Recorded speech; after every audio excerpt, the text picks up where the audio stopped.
Hello, White Sox fans, and welcome to another edition of the FutureSox podcast. My name is Ian Eskridge. Joining me, as always, is James Fox. How are you, James? I'm good, man. What's going on? Not a whole lot. Welcome to our ranking season. It is the time where we put out our preseason top 30. So that was what I was thinking about starting us off here with, as I know that that's what people are interested in. Yeah, it's good. I think everybody's ranked now, right? We're ranked everywhere. We know how the White Sox farm system stands across like every one of these publications. Yeah, certainly. MLB Pipeline just put theirs out as well. So, yeah, I'd say that that is fairly accurate. Everybody has put out their list as of right now that I can think of, anyway. Anybody that's worth their salt, I suppose. So, Yeah, sixth overall at Pipeline. I think they'll take that right now, just based on where they were like a year ago or so. yep, that is a substantial upgrade over where they were at last year. That is for certain.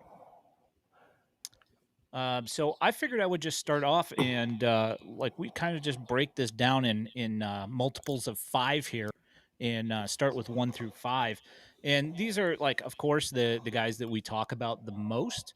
So I don't think that it'll necessarily go longer than any of the other Yeah, ones, which it normally does on most other streams slash podcasts, is that they talk about these five guys the most. And I think that we can pretty much just fly through this to a point. Um, so at number one, we had Noah Schultz, which seems to be a it's a consensus it's a across, big shocker. Yes. yeah, across everywhere. Everybody's got the same thing. Um, Now this is kind of like a thing where number two, which is kind of pseudo common across a couple of the sites. Others maybe not as much, but we have Teal at number two. Yeah, which is a bit controversial. I think. Obviously, not all of us had him too. We had six of us rank, and this is just kind of the way that it came out. I'd be fine with multiple guys here, honestly. Probably what, three different names that we'll get into here in a second. But I think the one is pretty much like locked in stone, pretty much everywhere. But I think 2, 3, 4 is pretty debatable. Um, and I think 7, who we'll get to later, is pretty much locked in stone as well, in my opinion. For now, that could change too in a positive way soon. All right, so I'm just gonna let you know that microphone is coming in hot. Okay. Number three, we got Hagen Smith, and then Colson Montgomery, and then finishing out the top five, we have Edgar Caro. Your thoughts on that top five as like kind of how it lays out? How did is that what you expected to be, that order? With those 5. Yeah. I didn't know that. Yeah, like I thought those 5 players would be the 5 players, but I didn't know the order that it would be in necessarily. Yeah, and for those of you that don't know, we get all of the Future Sox writers and contributors. Not all of them, but I think it was, what is there, 6 of us this time? Yeah, so there's 6 of us, and what we do is we make our top 30s, and basically what we do is we, for every slot there is a allotted number from 30 to 1, based on number 1 being 30 points and number 30 being 1 point, and what those points add up to basically adds up to who fits into our top 30 as an overall. And I will say that Elijah and myself, we had, I think we had the exact like same top 6, maybe, and ours are a little different than how it actually ended up coming out. Um, I think that that's probably because myself and I'm the reason why I did it the way I did it was because I am a firm believer in Edgar Caro, and I've always been a fan over Kyle Teal personally. Um, so I kind of felt like with Teal coming in at number 2, I was actually very surprised when I saw the top 5. Yeah, and I think Hagen at 2 would make maybe, like, I don't know. I mean, that would be fine. I would think like Colson's 2 some places, right? Yeah, I'd have to look. I think he's kind of dropped down a little bit Where he's as of 4. late. He's like 4 a lot, I feel like. But is this microphone any better? I don't know. Am I Yeah, still see, super loud? yeah. Kevin said that you were super loud and I was quiet. He says much better now. Yeah, All right, cool. I think I fixed it. Yes. Yeah, Sorry. all good. But no, I Yeah, think like you kind of talk about those 5 and like, obviously um Montgomery, like I kind of feel like is the guy who is most likely to like fly up like these rankings, right? Like if he has like we just haven't seen him at all. So, I feel like Montgomery was like a little bit tough to slot. And then the top 4 guys, while you and Elijah obviously were higher on Kiro, I feel like most people do have the 2 lefties and Teal and Montgomery like in the first 4 at most places in some order. yeah. I don't disagree. Like, so if you look at, and like kind of one of the things that I wanted to do here is kind of give like a contrast with MLB Pipeline on the way through our top 30 here, just because their top 30 is considerably different than ours once you get out of the top 5. And the MLB Pipeline, they have Schultz, Teal, Hagen Smith, just like we do, but then they have Colson Montgomery, then Braden Montgomery at 4 and 5. So Caro gets bumped to number 6 on there. So it's not that much of a deviation because we have Braden Montgomery at 6. So it's just like they just flipped those two, and then otherwise it was exact same. Um, so moving along here with the 6 through 10 range, we have Braden Montgomery, Grant Taylor, Jairo Iriarte, Mason Adams, and then George Wilco. Yeah, so Um, so similar to us, I think, like, we talked to Jim Callis where, like, they have Woolco. Most people do not have him, like, in this grouping. Yeah, they also have him at number 10. They also have Jairo Iriarte in there, but they have him at number 9, as where we have him at 8. One significant change here is that they have Chase Mydroth at number 8, which we'll talk about him in a little bit. Um, your thoughts on this on these slots here? So I'm actually kinda surprised that Pipeline has him at 8, just based off, like, some of the conversations we've had with Jim Callis and what he values, obviously. I don't think he's the only one like, he does the White Sox list, but I don't know that it's totally up to him, like, how the guys rank. Um, I don't know, I just think it's certainty and, like, obviously close to the big leagues, but it, like, there's just lacks impact a little bit, so, yeah, that one's a little bit of a surprise. I think Montgomery 5 or 6 makes the most sense right now. Grant Taylor, I think we're gonna get to once we talk about spring training results, but, I mean, so for anybody that's watched, like, I know I've had, like, a lot of people who have checked in or like I've just like seen stuff on Twitter. And look, I know everybody doesn't follow this stuff like you and I do, and people who listen to this show and some of our other shows probably knows who Grant Taylor is. There's a lot of people that didn't know who Grant Taylor was. And they see Grant Taylor like doing what he's doing in spring training over 2 innings, and they're like, "Who the hell is this guy?" type of thing. Like, yeah, he if he does this and pitches like every 5 days, he's going to be a top 50 prospect in baseball probably, and you'll be talking about him moving up into this like Schultz Hagen group probably, but we don't have to do too much of that right now. Yeah, I think as far as Grant Taylor goes, it's just only a matter of time and innings for him until he gets the recognition that we think that he's going to end up ultimately getting before he makes his way up. Yeah, and I think like 19 innings last year, like I get it. Like I would slow play this too. I understand being ahead of it and throwing him on a list like in the 90s, right? So you can be like, "Hey, I had Grant Taylor on before everybody else did." But I mean, it's one of those things where if he makes 8 starts at Winston-Salem and it's like this, all of a sudden he'll just be like 45 somewhere, on somebody's list, like after not being ranked, basically. Yeah, I think that's I've thought that it's only a matter of time until this happens for quite a while. As actually kind of thinking that when we saw him pitch last year, that we would end up seeing him, popping up in more top 100s than we saw. I think we saw it in 2 top 100s. Yeah.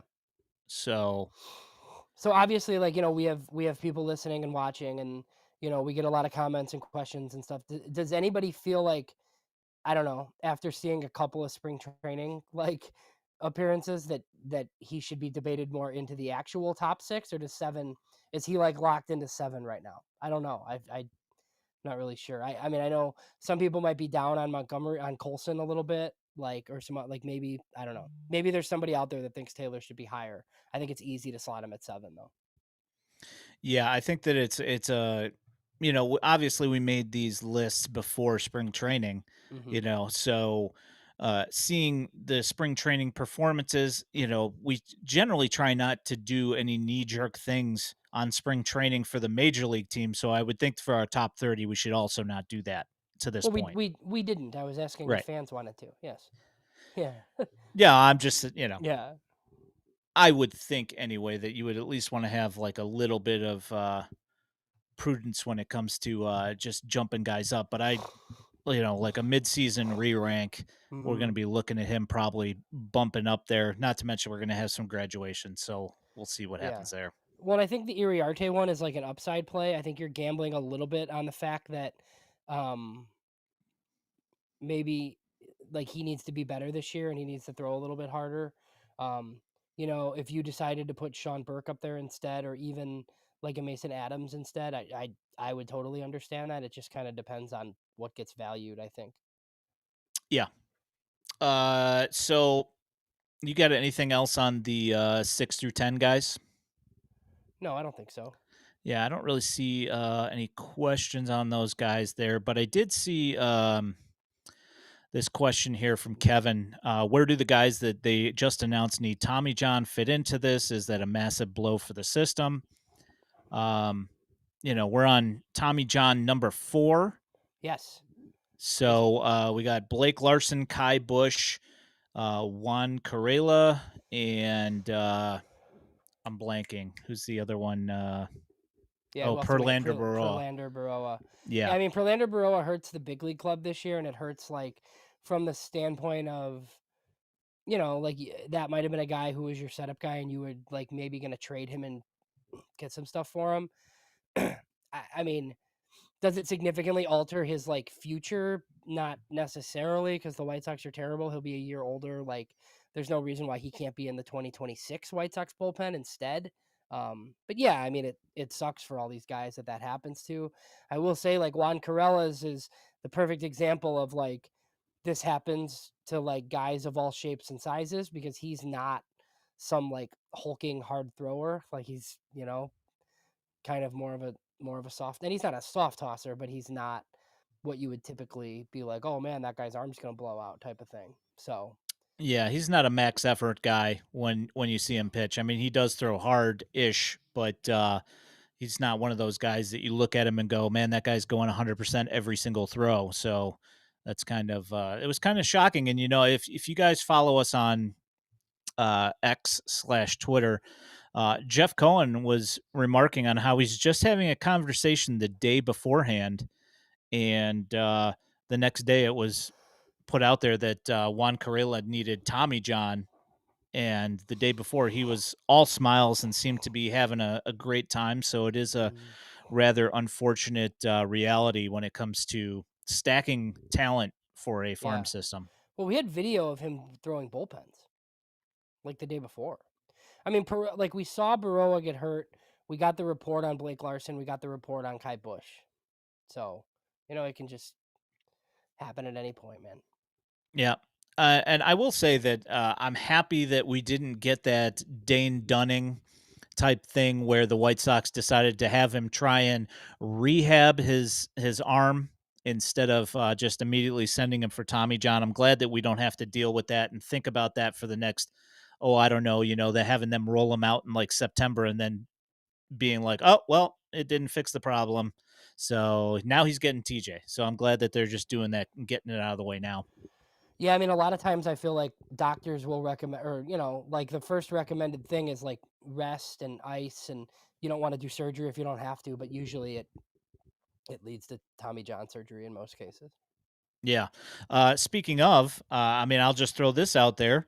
I sent you a text before we came on the air here that Garrett Cole is now being recommended for Tommy John in New York. So, I mean, you see, it just seems to strike everywhere. Because, I mean, Verlander just had it a few years ago as Mhm. well. It just doesn't matter. Be Garrett Cole's It, second one. I can't remember if Has it's to be. his. I feel like it has to be. I feel like there I might have mean, been one. I feel like there was one in Pittsburgh, possibly. that's possible. I don't remember. I do know that that he got shut down last year for the elbow problems as well, and then he ended up finishing the season out, which he had some good stuff as throughout the year, but Yeah. yeah, that's tough for them. And I with Stanton now also possibly needing surgery on both of his elbows, it kind of makes me wonder what's going to happen with the Yankees in With general. the Bombers, yeah. I mean, you think they're on the phone for Sandy Alcantara yet? I mean, it's possible. He if you have not seen Sandy Alcantara in spring training yet, I saw him pitch last week, and I think he was over 100 for like half of his pitches in the first inning. Yeah. So that guy's ready to get moving here. Let's see. Could Uh, interest them in a lightly used Martin Perez. yes, please. Doug mentions that Colson's back worries him. How worried are you about Colson's back at this point? I mean, it's not great. A 23-year-old like has back spasms that keep him out for 5 days randomly. I mean, I will say there's been a lot of, and whether it's the propaganda machine or not, like Bruce Levine, I've heard multiple people kind of talk about how the White Sox are actually not worried at all about Colson's defense. Like they think he's a shortstop. Like they think he's playing shortstop. I think if that's true and they're right, he's valuable as even a high walk, like power hitting type that can stand at shortstop. But he's got to play. I mean, backs are just that's not great. Yeah, it is not good, and it's also not good for continuity with him. It's like he's just getting revved up in spring training, and he has to take 2 weeks off, and now he's got to come back. Well, I think we were right, and I don't know that we would have been right, but I don't see any way he can break camp now. There's just it's just not enough time. Yeah, it doesn't seem to make a whole lot of sense seeing what You're gonna the ask him to results have been. you're gonna ask him to come to Chicago and hit in the cold, like with a bad back too. Like it doesn't make any sense. Yeah, doesn't make a whole lot of sense. I agree. So moving along here with 11 through 15, we have Caleb Bonnemer, Chase Mydroth, Sean Burke, Brian Ramos, and Aldrin Batista. Yeah, so I heard good things about Caleb Bonnemer this week from Elijah and others. I mean, I've heard just like out in the backfields, like he looks like one of the best players back there. Heard similar reports from Instructs. I think he's another guy. Him and Grant Taylor, I think, are the two guys from this system who I think are the most likely to just like all of a sudden pop and be up there that we kind of hear about. I'm really curious to see how long they keep Bonnemer in Arizona. You'll know what they think if he's on the Kannapolis roster right away. um, I think that'll be a pretty good indication of like what they think he is right now. And even if he starts in Arizona, I don't think it's like necessarily a negative. I just think you let him go do it for a couple weeks, see if he's too good for that league, and then I think he spends a lot of time in Kannapolis. But that's an important pick for them. I mean, you spend $3 million in the second round and pay first round money to a prep kid. Like he better be pretty good, and it sounds like he might be. Let's hope. It'd be nice to see him pop off onto some lists here and gain some traction, but obviously would need to see him playing first to for that to be able to happen. Um, as for your statement here, George Wilco, who was at number 10, I kind of feel like, assuming that he can manage to bring down that strikeout rate, that we'll start seeing him pop up on a little bit, at least in honorable mentions of top 100 type stuff, assuming that the K rate goes down. Yeah, how much are people going to want to see him in high A first? I don't know. Not really sure. Yeah, I don't know. Danny's asking if, with all the injuries across baseball this spring, is there a trade market for Clev before the season even starts? I doubt it. I also White do. Sox, White Sox closer Mike Clevenger, baby. Yeah, I guess. There might be a trade market for Davis Martin. That was my immediate thought, was that if anybody's going to go, it was probably going to be him, and And I I would don't be think, very sad. yeah, I don't think they'll do that. But I do think there's a chance that if he's your opening day starter with a 3.5 ERA on a horrible team, that's one of the big deadline moves. Because they do have quite a bit of pitching, and I would keep him. Like if it's not a blow your doors off offer, um, but he might be pretty good. Like he's pretty valuable for good teams. Yeah. So Doug brings up Caleb Bonner staying at shortstop. Heard nope. For now, I mean, he might be third or second, like ultimately, but he's going to play short right now. Yeah, and all the games so far that anybody's seen him, as far as I know, he's been at shortstop. So I would plan on him sticking there for at least the near future. We'll see what ends up happening. I don't know. Well, he's just Uh, another guy. He's just another guy that might get big. So they always yeah, say that. They always say that. Like, oh, he can't play shortstop. He's going to be too big. Okay. yeah. The too large body thing is one of my favorites as well. Will the Yankees take Andrew Benintendi? Doug asks. Why? Oh, that's interesting. I hadn't thought about it, If but he starts hitting again, right? yeah, I'm really worried about Andrew Benintendi, because like guys who miss spring training usually suck, and he's already not good. Like I do not love the idea of like rushing him back to get him in the opening day lineup. Like I think that's kind of dumb, and I hope they don't do it. Yeah, that would be unfortunate. I mean, like we said that with the second half that he had last year, they were hoping for a decent start coming into this year, and then of course he goes and breaks his hand again. Yeah. Um, just trying to take a quick look here. Um, Well, and the Bautista was in that range, right? 15. Batista was Aldrin 15. Yeah. Bautista. Yeah, so Yep. he's the one. I think we have a couple of writers that think that he should even be higher than that, like up in that top group. I just kind of, we'll see more at Winston and see if he can matriculate up into the high minors and see what it looks like then. But he's pretty exciting. Yeah, and if you look at the MLB pipeline list, he's Aldrin Batista is all the way down at 24.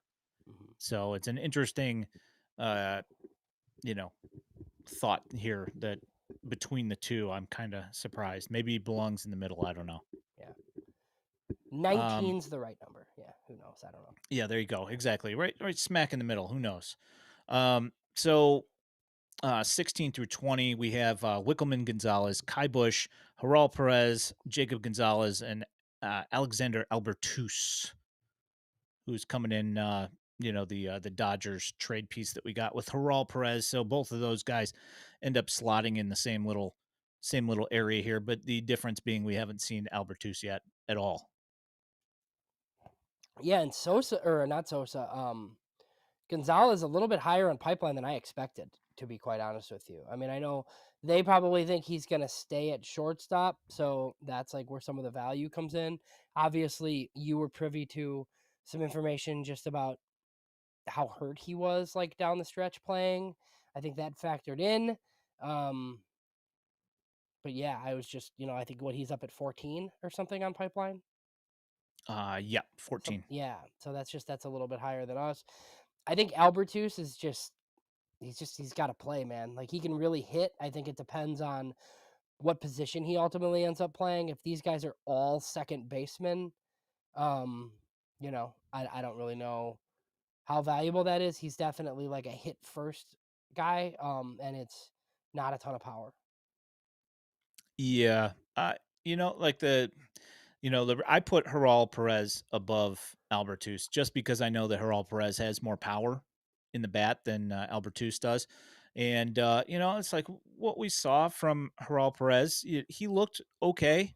He didn't look. We weren't looking at a burgeoning all-star here, but he did make contact and he could hit the ball and a lot of doubles. He didn't hit as many home runs for the cannonballers as I was expecting, because I think he had like I don't know, 8 home runs with the Dodgers A ball club before he came over, something like that.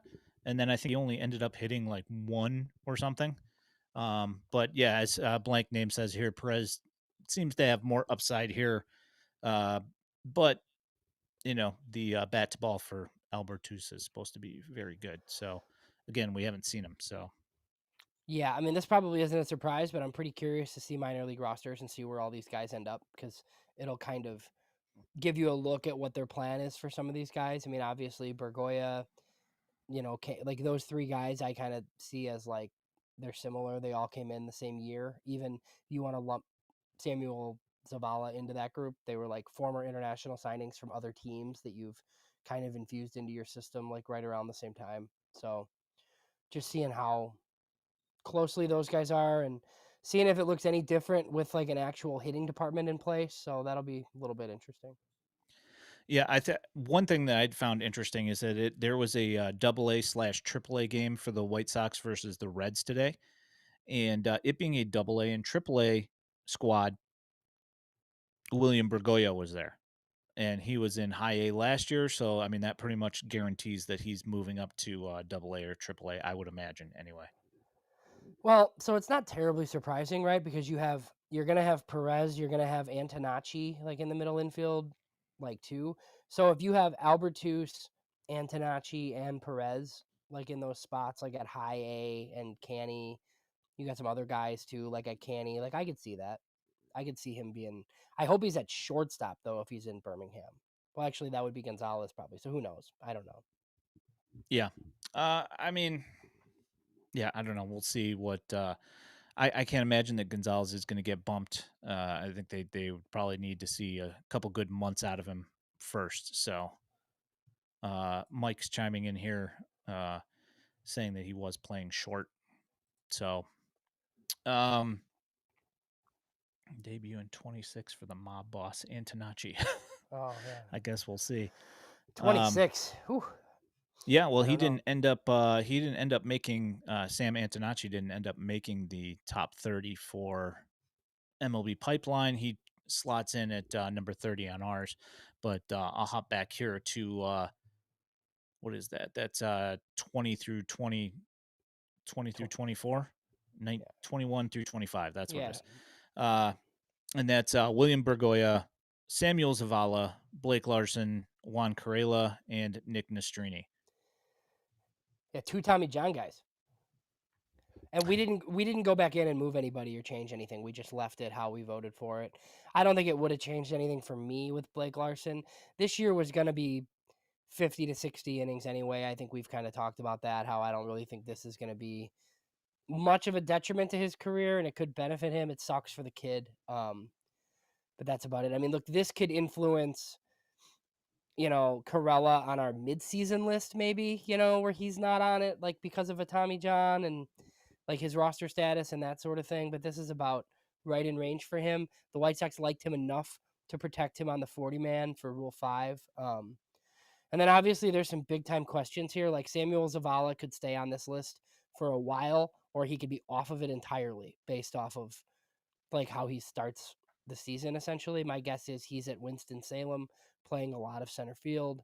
Um, he needs to hit. Um, he gets on base. I think he's pretty decent defensively. But you just can't strike out as much as he does and just not hit the baseball.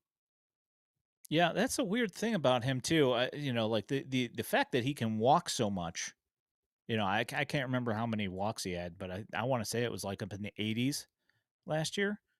And I was expecting more power, but the issue is the bat to ball just wasn't as good as we were hoping it would be last year. I'm not sure if it was if there's I didn't take enough and pay enough attention, I guess, to see if there was a hitch with his hands or something like that to go along with that giant leg kick that he had. Yeah. So I don't know. We'll see I what like the changes pay out to. what's usually your indicator though? Because like to me, like I feel like usually guys that K this much, it's because like they have a bad like approach at the plate or like they don't know what's coming. And he's like the total opposite of that. Like his Yeah. approach is awesome and he walks a ton and he still doesn't hit. So I would lean mechanical. But I feel like you know more about that kind of stuff than I do. I mean, that would be the one that would make sense, if I mean so there's two things here is that either it's a bad timing mechanism or he's not on plane enough to make contact with this stuff. And if you watch some of his you watch some of his cage time, like at least before this, like this year it's looked a little bit better being on plane, but if you look at last year, like the uppercut on his swing was pretty intense. We got a super chat here from our buddy Danny Miller. Thanks, Danny. Appreciate that. Furky's Future Sox needs to bring back the TLR turkey trot. Never forget. Love the content as always, gents. Thank you so much, Danny. We appreciate you. You are the man. Beef Loaf. Thank you. Smash the like button. Thank you, sir. We appreciate that. Algo rules. That is right.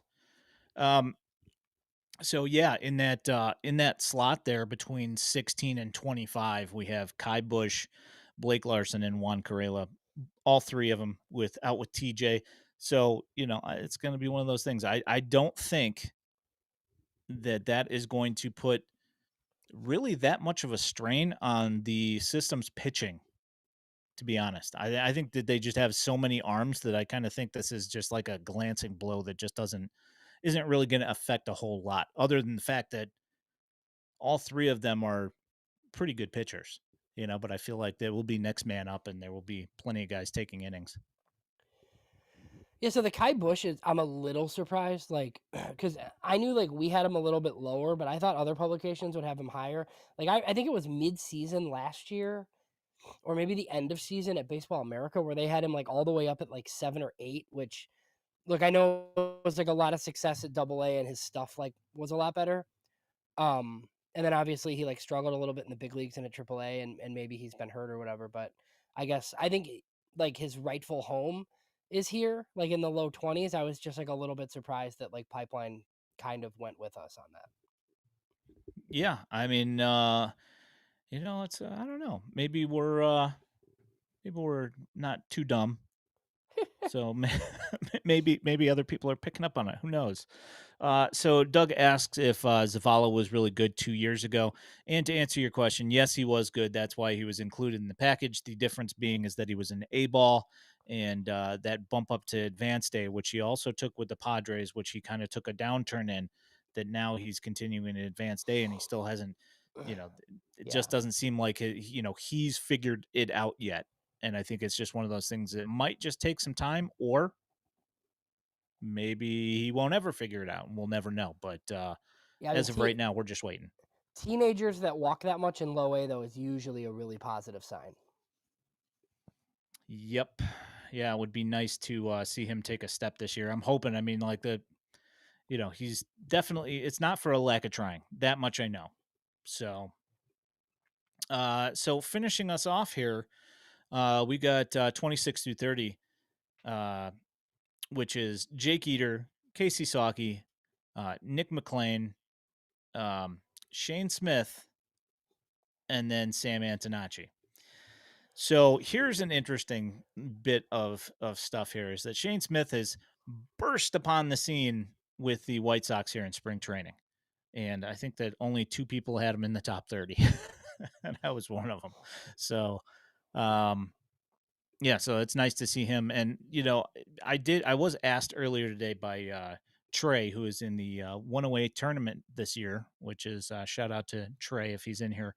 Um, that it is entirely possible that the velocity has ticked up from being in essentially, like a short stint appearance and not a full starting role. Um, but is it possible that he has just managed to figure out something that's allowing for some extra juice. I mean, maybe his extension looks good too. He looks like Grant Taylor, like on the mound. They like look similar, just like big hulking righties. They got more out of him somehow. Because remember his first appearance when people were cutting him, and now his second two appearances, people like me like want to put him in the starting rotation to start the year. So yeah, who knows? I hope we're way low on. I hope we like look really dumb and Shane Smith is awesome, and we're like, ha, he was 29 on our preseason list. Like we're a bunch of morons. That would be tremendous.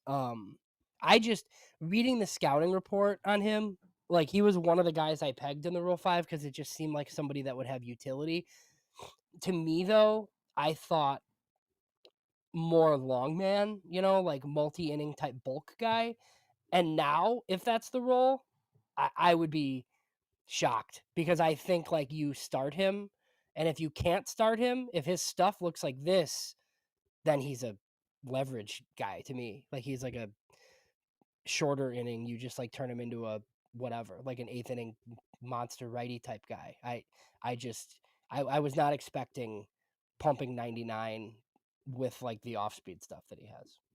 Yeah, I mean, like I went back and watched some of his appearances last year, and in both Double A and Triple A, and they're always so terrible with stats. So like I didn't really know like where the velocity was, other than what I heard them say, which was generally around like 95, 96. So the 99 and close to 100 thing is new for me. So I like that a whole bunch. Yeah, and it looks like the Brewers might have made a mistake here. Like I wonder how much input Walker McKinven had on this one. Too. I mean, I know we talk about him more like he's a run prevention guy. Like we you know, we kind of what Narvaez thing, like we kind of credit him more with like the catchers than like the pitching side. But he was on that team, and Bryce Wilson like came from there too. I would be curious to know, if their scouts kind of liked Shane Smith and then McKinven was like, yes, take him. That's the guy you should take, like essentially. Because his like story is interesting, like he was at Wake Forest and he was pretty decent, and then he got hurt and he just like decided to turn pro instead of going back. Um, so he actually has some parallels to Davis Martin. Yeah. Yeah, being injured and then not going back. That is well, let's see. I saw something here.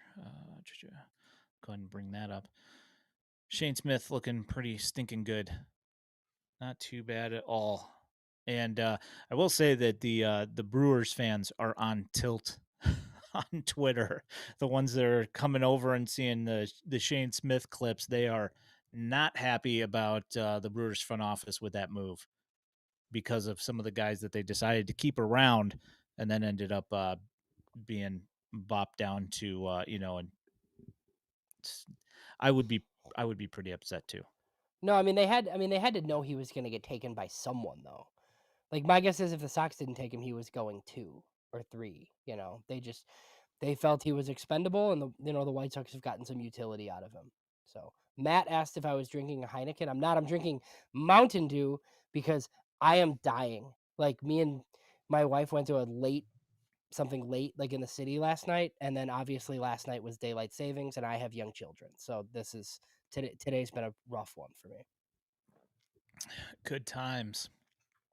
So and then in that last grouping of five there, we do have Casey Saki and Nick McLean. Nick McLean, you just dropped that piece what 2 weeks ago, or maybe it was Yeah, just yeah, 1 week yeah. ago. Sounds about right. It was like right before Top 30 came out. So Yeah, which we've seen one at bat for McLean, which he ended up getting a hit on a wicked bounce out of the infield, and we haven't seen Casey Saki yet at all. Um, so you thinking?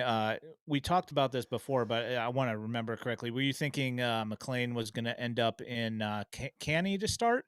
I think so, and then I think Saki will be in. I think Saki will be in Winston with Zavala and Braden Montgomery. And I think if they want McLean to play some center field, it has to be Kannapolis. And he didn't play at all last year. So Yeah. Let's see. they really like McLean though. They're really high on. Hey, look, Elijah. They they really like that trio of college bats that they took, like in that draft, where I think they kind of lump them all together. Saki, McLean, Antonacci. They took McLean first, remember, but he got 800K. Saki went next and got 850K, and then they signed Antonacci for 550K in round 5. But generally speaking, those deals are agreed upon kind of ahead of time. So they went into that day 2 of the draft with a plan to add some mid tier college bats, and yeah, I think they kind of like that whole group.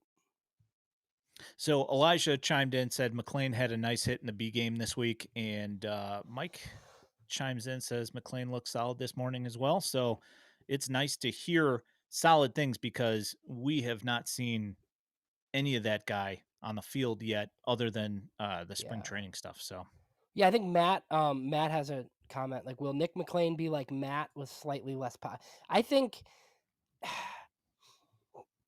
I don't know that it's a bunch less power. It's definitely less defensive versatility. I don't think he's a center fielder. I think he's probably a corner, but he has the plus arm for it. But he's kind of a tweener for a corner because it's not going to be huge power, but he is one of these just baseball grinder rat types from a good family. And the one thing I will say is like, I don't think that the injuries are necessarily a good thing, but I think he's a little bit like underrated because he's missed as much time as he has. Like every time he played in college, he was really good. He just missed a ton of time. So you could look back on it and think that they got a guy that should have probably been like a $1.5 million signing in the middle of round 2, like had he played 3 college seasons that you got in the third for 800K instead. So, yeah, I think he's a real prospect. Hopefully he's done being hit on the wrists with baseball. So that would be great. yeah, he's got the whole Benintendi thing going on where he can't get in a batter's box without getting hit in the hands with a baseball, Well, when I or talked to Jake him, Burger. he had a good attitude about it. He was like, "Geez, what am I doing wrong?" type thing, like, because he's a switch, right? So that's how you broke both hamate bones because he was hitting lefty the one time and broke it's like I think the bottom hand both times. So just that sucks, man. Yeah, that is brutal. I mean, you finally get back and healthy, and then you switch over to the other side, and then you get hit on that lead hand, and that is tough stuff. Well, and if you go back and you look at his stats at Arizona State, his junior year that the White Sox took him, they're pretty good, all things considering. He told me that he made it back from a hamate injury in 25 days, which is basically unheard of. So he's definitely playing with pain in the hand. I'm guessing they wouldn't have let him play it if he wasn't cleared. But I can't imagine it felt great. Question here from Adrian: asks if Mogollon is going to Kannapolis. I would be surprised. I just like obviously we didn't rank him. He's still on the list at Pipeline. We talked about it. He was a guy that we talked about a lot. We put him on the just missed. You just to me like you can't K 46% of the time in Arizona and go to Kannapolis to start. Yeah, yeah, that's pretty tough. So just I'm gonna go ahead and mention a couple of these like interesting ones on MLB Pipeline. Just interesting because we don't have them on our list Ooh, at there's all. there's one that I kind of feel bad about now though. But Well, go I ahead. Go mean, ahead. there's a couple really. I mean, Tyler Schweitzer's in at number Mhm. 23, That and one. like Yeah. I've loved Tyler Schweitzer since we drafted him. I mean, he's great pitcher. Just like my one concern with him has always been the consistency of his pitch counts. Is that I feel like his pitch counts rise up pretty quickly. Some of his starts, and if he can manage to calm that down a little bit, I feel like his stock will go up. And I don't hold any uh like I'm not scoffing at MLB Pipeline because they have Tyler Schweitzer at 23. I think he's well talented pitcher. I just, kind of one of those ones that's kind of tough. Well, no, like to me, it almost makes me feel like I don't know. Like as the person that edits the list, right? It's not my list. Like I'm the managing editor, but like we all participate. Like it's one of those where I see that and I'm like, ooh, like should we have like gone back and debated him further to like get him on the list instead of somebody else type of thing. Yeah, Elijah is, for those of you that don't know and don't follow Elijah on Twitter. Um, I think it's Elijah EV8, I think, on Twitter. He is in Arizona, or he was in Arizona, watching spring training stuff. He saw Javier Mogollon hit a home run in a B game the other day. So if you're not following him, follow him. Also, check out his podcast on here, the Roundup with Jeff and sometimes Dylan, uh, on our network as well. And Jeff was also in Arizona. And Jeff was also in Arizona. And here's the other one that they have on their list. Well, one of the other ones that they have on their list that we do not have. And Jamie asks why the hate for Varys. I think we've been over this. We talked about it last week in the on the just miss portion. I don't know that there's a defensive position, and if that's the case, it's not enough power for me. That's why I didn't rank him. I think, there's a chance on a bad White Sox team that all of a sudden we get the news alert that like they've promoted Wilfred Veras to the majors and he plays this year. Um, but it's like it's not great defense in a corner, and it's just it hasn't been enough power if it's first base or DH. So that's my issue. Maybe he proves me wrong. I would love it if he went to Charlotte and just mashed because he can really hit, but you have to really, really, really hit like with his profile. Yeah, he led the league in doubles in 2023, I think, and was very good last year. He took a step back in that department, but I don't know. They've got him at 29. We don't have him on our list, but he was on our just miss list, so there's that. And then they slot in at number 30 with Alejandro Cruz, which we put him on our just miss list.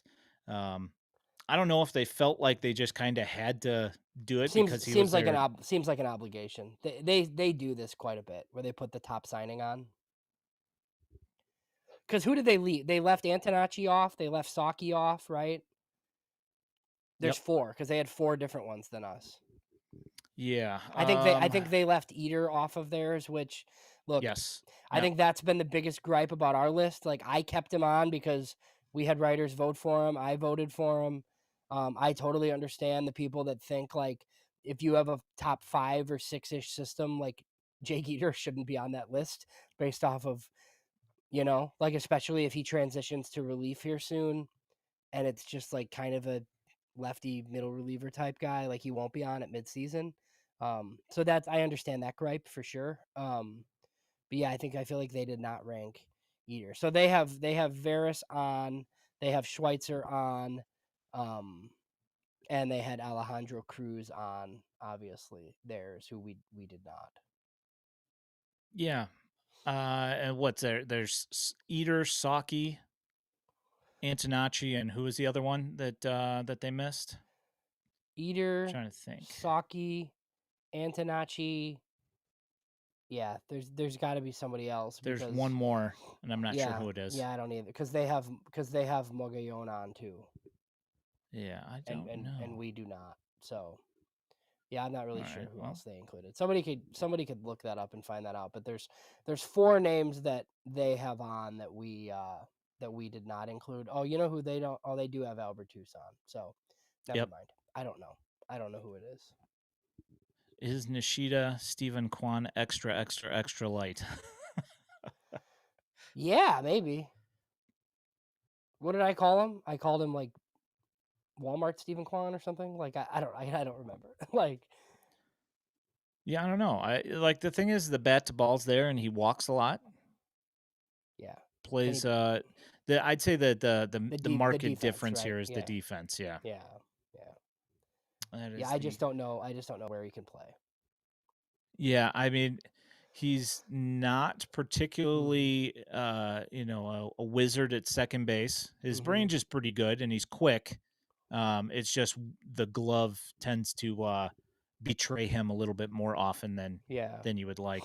And then in left field, I don't feel like the route running Right. and range out there is Yeah. as good as should be.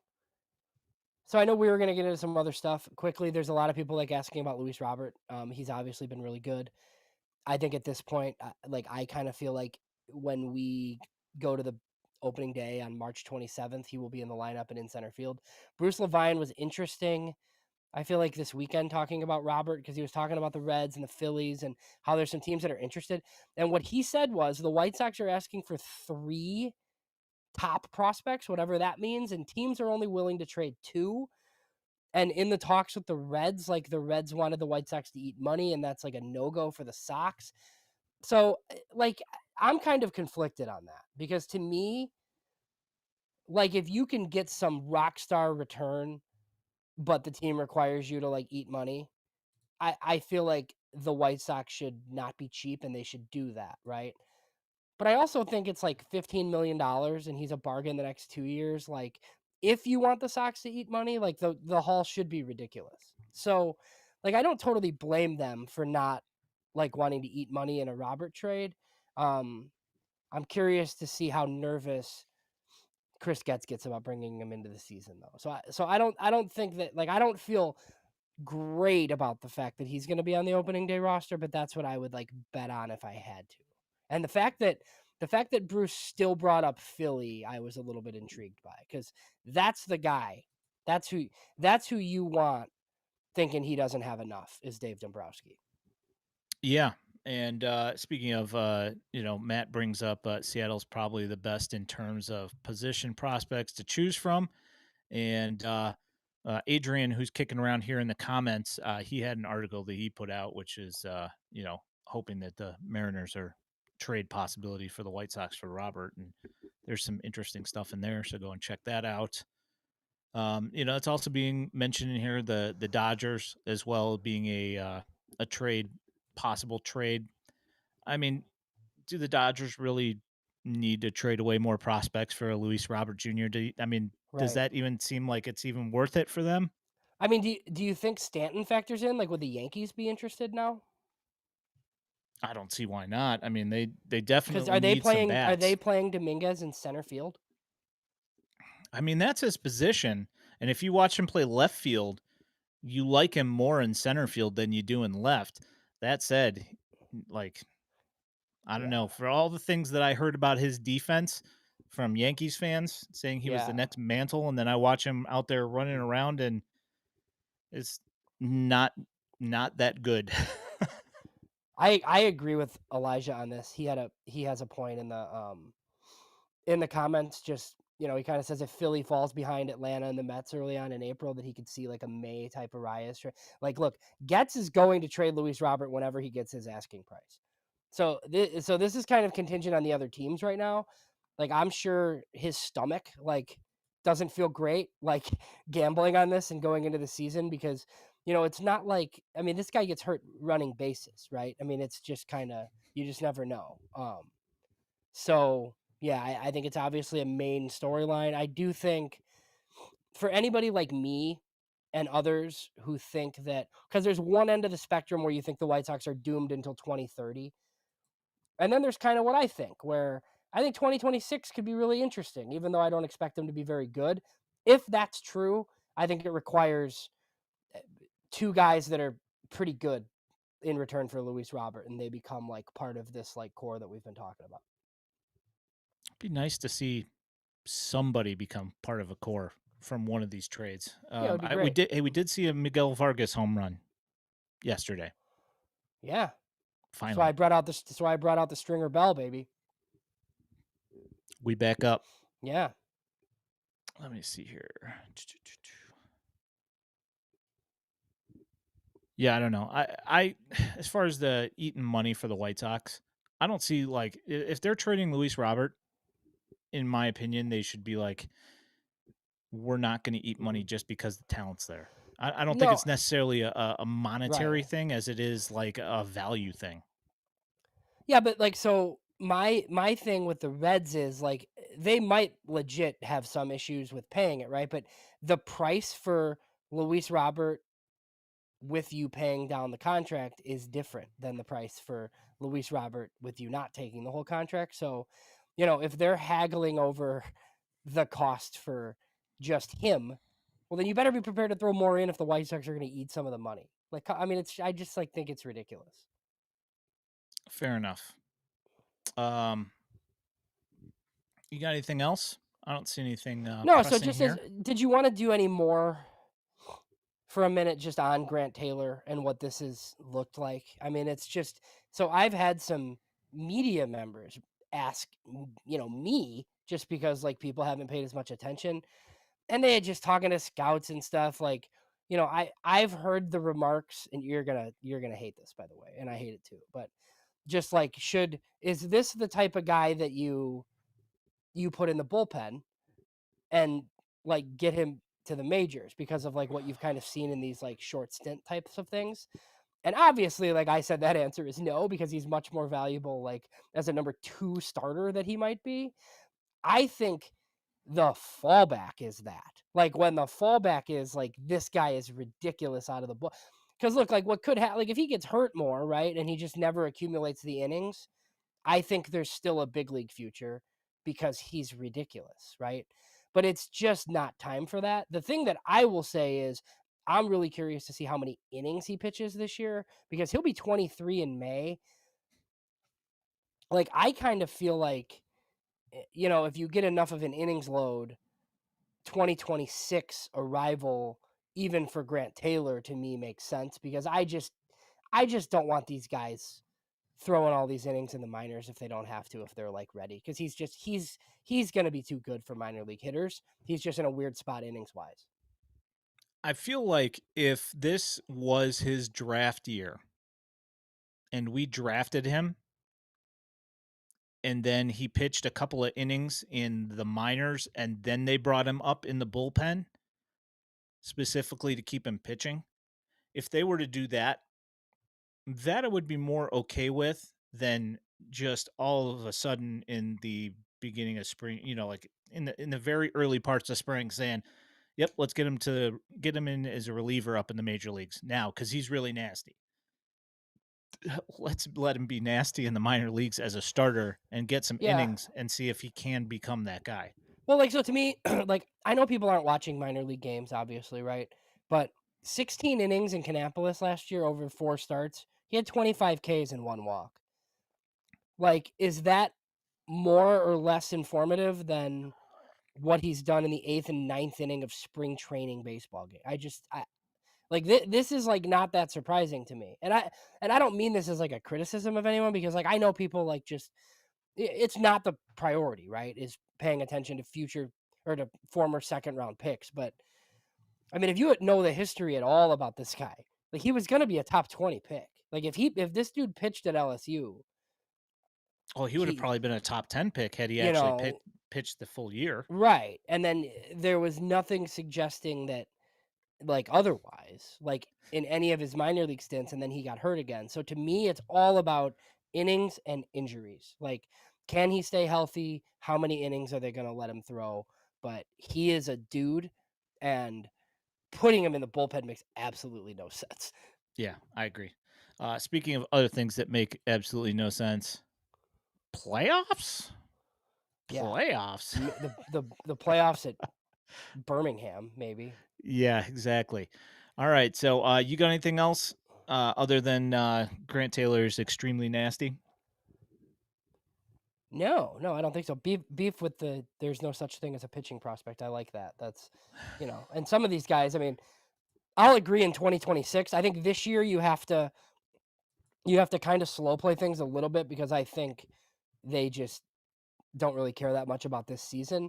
But I do think there's a point this year where like I mean if Noah Schultz and Grant Taylor and what Hagen are all just like awesome. I mean people are gonna want to see these guys by summer, I would think. Yeah, I agree with that. And I also agree with what Uncle Ted says. Mason Adams is a baller. Well, he's not going to be a ball. He used to be a baller, but now Yeah. he's going to be pretty soon be a White Sox. He's gonna be a knight for a while, yes. Yeah, unfortunately, I think for the time being. But all right, so with that, I'm going to run to the newest installment of Jimmy Hoax, Oh no. where we highlight a fantastic What did I tweet do? Oh yeah. from Jimmy Hoax. Oh, that one's a bad one. James Here. Fox says, I am the leader of the Zach Collins fan club. The line starts behind me. This is exciting. So what do you think? Did you go back to look and see like what this was? Like, was he good in Birmingham for like 2 weeks and I tweeted this or what? I don't know. It's 2019, so I mean, it has to be something like that, right? Where he went on He's one of his heaters, is either he? in Charlotte or Birmingham. Well, he's not in the big leagues yet at this point, Not 19, no. Yeah, right. That would be dude. before. I said like I have really bad. There's like really bad Zach Collins tweets out there, and I don't have. I mean, I don't like delete tweets, so like I don't really care. Like I'm kind of a moron. But yeah, no, there's like Andrew Vaughn and Zach Collins. I kind of ignored. I just ignored the strikeouts too much. I thought he'd be able to walk and hit for power and fine, but he just like didn't make enough contact at all. So I 100% agree. I never said that I was at the head of the line, but I did have faith in him. And James Hesterman that's in here will back this up. I did think that I did give him a little bit more run than I should have, because I thought that at some point maybe the bat would start working, but no, sir. Unfortunately, not.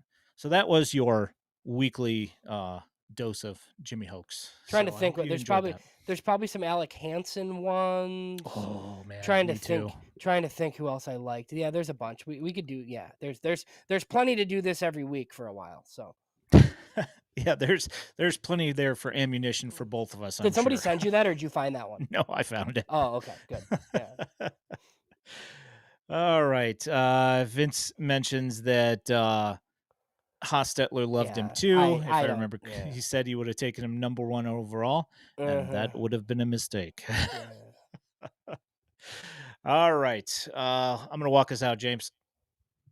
You have been watching/listening to the Future Sox podcast. If you are listening to this in podcast form, know that you can find us every Sunday night at 8 p.m. on YouTube and the Purple app. You can also find this podcast along with all of our written content at FutureSox.net. If you are looking for White Sox prospect highlights, you can find them on X at FutureSox and now also here on our YouTube channel, although I haven't been uploading them so much in spring training just because it's a pain. If you love the content and want to support us here at FutureSox, there is a link to our Patreon in our channel description and at FutureSox.net. You can also toss up a super chat on our YouTube stream. Also, don't forget to like this stream and subscribe with notifications so you know that when we're going live while helping us in the World Wide Web algorithms. My name is Ian Eskridge at Daily White Sox, and he is James Fox at James Fox 917. We appreciate all of you. Thank you for listening and commenting in the chat. You guys drive this community, and we appreciate you guys. Thanks for hanging out. You guys are the best. We'll catch up with you guys next week. Have a good night, and we will talk to you soon.